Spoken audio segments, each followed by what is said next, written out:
Beberapa macam persilangan yang termasuk ke dalam penyimpangan semu hukum Mendel adalah epistasi, hipostasi, misalnya pada persilangan bawang untuk menentukan warna umbi lapisnya, kriptomeri, contohnya persilangan bunga Linaria marokana, polimeri, persilangan biji gandum, interaksi antar gen atau gen komplementer pada bunga Lathyrus odoratus, dan atavisme, contohnya persilangan ayam berjengger.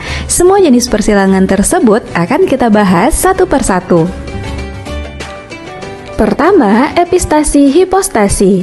Epistasi merupakan sebuah atau sepasang gen yang menutupi ekspresi gen lain yang tidak sealel, sedangkan hipostasi adalah gen yang dikalahkan atau ditutupi. Persilangan epistasi hipostasi ini dibedakan menjadi 3 jenis, yaitu epistasi dominan merupakan penyimpangan yang terjadi apabila ada satu gen dominan yang bersifat epistasi. Persilangan epistasi dominan ini menghasilkan F2 dengan perbandingan fenotip 12:3:1. Epistasi resesif, penyimpangan yang terjadi apabila terdapat gen resesif yang epistasi terhadap gen dominan lain yang tidak sealel. Perbandingan ini menghasilkan perbandingan fenotip F2 9:3:4. Epistasi dominan dan resesif adalah penyimpangan yang terjadi karena ada 2 gen dominan yang keberadaannya menghambat pengaruh salah satu gen dominan tersebut. Perbandingan fenotip F2-nya 13:3. Untuk membuktikan hasil perbandingan fenotip keturunannya, mari kita lihat contoh persilangannya. Penyimpangan semu kedua adalah kriptomeri. Kriptomeri merupakan peristiwa munculnya karakter tertentu apabila gen dominan bersama-sama dengan gen dominan lainnya. Jika gen berdiri sendiri, maka karakternya akan tersembunyi. Contohnya, warna bunga Linaria marokana yang ditentukan oleh pigmen hemosianin dan keasaman plasma sel. Pigmen hemosianin akan berwarna ungu pada plasma yang bersifat basa. Warna ungu merupakan hal yang tidak biasa karena merupakan fenotip baru. Penyimpangan semu berikutnya adalah polimeri. Polimeri merupakan bentuk interaksi gen yang bersifat kumulatif atau saling menambah, yang terjadi karena adanya interaksi antara 2 gen atau lebih sehingga disebut juga gen ganda. Peristiwa ini mirip dengan persilangan dihibrid dominan tidak penuh atau intermediate. Contoh peristiwa polimeri adalah persilangan gandum atau Triticum aesticum. Pada pengujian polimeri ini, peneliti menyilangkan gandum berbiji merah dan putih. Terdapat 5 gen yang akan memengaruhi kualitas warna merah pada biji gandum, ditentukan oleh jumlah M besar dalam kombinasi genotipnya. Gen dengan 4 M besar memberi kode warna merah gelap, gen dengan 3 M besar warna merah, gen 2 M besar warna merah sedang, gen 1 M besar warna merah muda, gen dengan 4 M kecil warna putih. Kemudian disilangkan gandum berbiji merah gelap M besar 1, M besar 1, M besar 2, M besar 2 dengan gandum berbiji putih M kecil 1, M kecil 1, M kecil 2, M kecil 2 menghasilkan keturunan F1 gandum berbiji merah sedang M besar 1, M kecil 1, M besar 2, M kecil 2 dan gametnya M besar 1, M besar 2, M besar 1, M kecil 2, M kecil 1, M besar 2, M kecil 1, M kecil 2.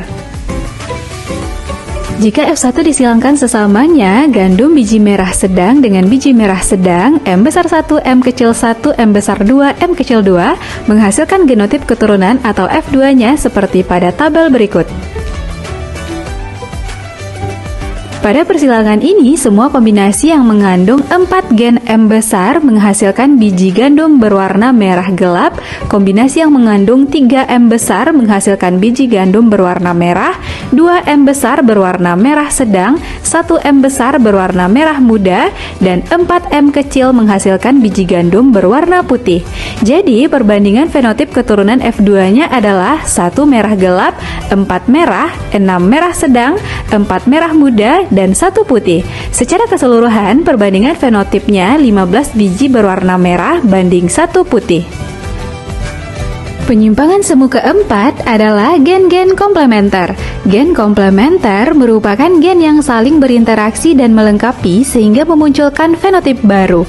Apabila ada salah satu gen yang tidak hadir, maka pemunculan karakter fenotip tersebut akan terhalangi atau tidak sempurna. Contohnya pada persilangan bunga Lathyrus odoratus.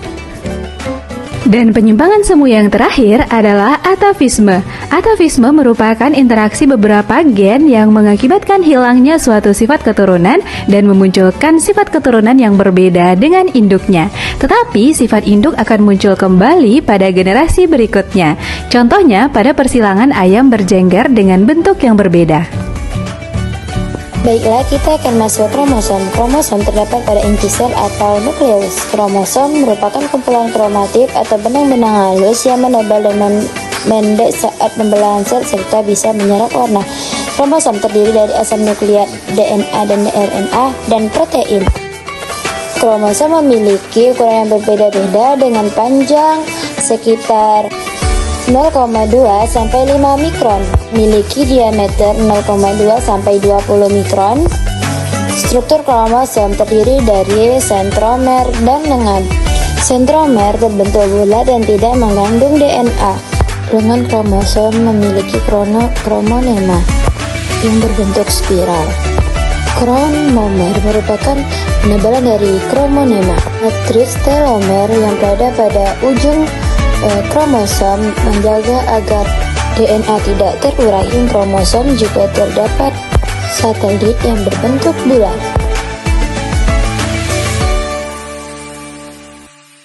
Berdasarkan fungsinya, kromosom terbagi menjadi dua, yaitu kromosom tubuh atau autosom dan kromosom alami atau kromosom. Kromosom berperan dalam membentuk komposisi tubuh, bersifat diploid, mengalami pembelahan sebenarnya 2 kali kromosom, dan kromosom berperan menentukan jenis kelamin, bersifat haploid, mengalami pembelahan genesis, jumlahnya setengah autosom.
Manusia terdiri dari 46 buah pasang sel tubuh, yang besarnya 22 pasang kosong dan 1 pasang kromosom. Angka pasang wanita dan fisik pada pria atau 23 pasang pada ini, yaitu ditulis 22A di tanda X pada sel kosong dan 22A tambah X sampai 22A tambah Y pada spermatozoa. Sedangkan jumlah kromosom pada kuda terdiri dari yang terdiri dari 32 pasang sel tubuh dan 32 pasang sel telur. Memiliki jumlah kromosom yang tetap dan spesifik. Beberapa spesies terdapat kromosom yang dimiliki. Selanjutnya,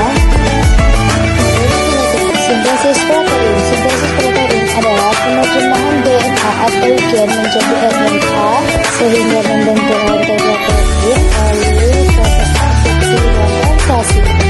Secara ringkas, rangkaian proses transkripsi dan translasi sebagai berikut.